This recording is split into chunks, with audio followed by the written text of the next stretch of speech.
अल्हम्दुलिल्लाह रब्बिल आलमीन अस्सलातु वस्सलामु अलैका या रसूलल करीम अम्मा बाद फ़ाउज़ु बिल्लाहि मिनश शैतानिर रजीम बिस्मिल्लाहिर रहमानिर रहीम।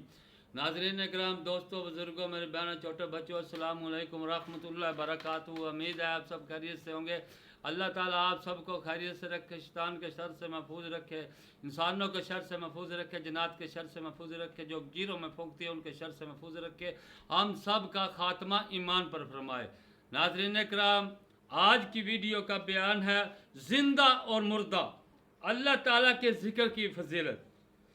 जिल्द नंबर 5, हदीस नंबर 2721, सफ़ा नंबर 469 पर हज़रत अबू मूसा अशारी रज़ियल्लाहु ताला अन्हु से रवायत है कि नबी सल्लल्लाहु अलैहि वसल्लम ने फरमाया, जो अपने परवरदिगार का जिक्र करता है और जो नहीं करता, इन दोनों की मिसाल ऐसे है जैसे जिंदा और मुर्दा।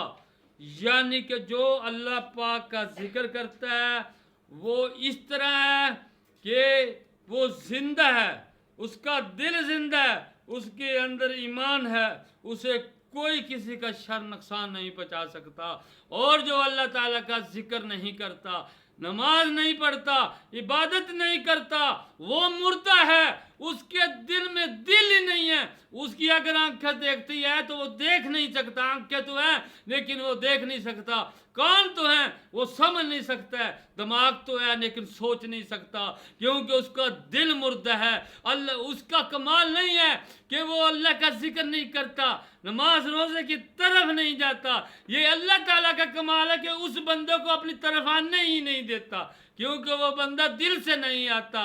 इसलिए जो अल्लाह का जिक्र करता है, जो अल्लाह के लिए इबादत करता है, उसका कलमा पढ़ता है, उसका जिक्र करता है, वो जिंदा है। जो अल्लाह पाक का जिक्र नहीं करता वो मुर्दा है।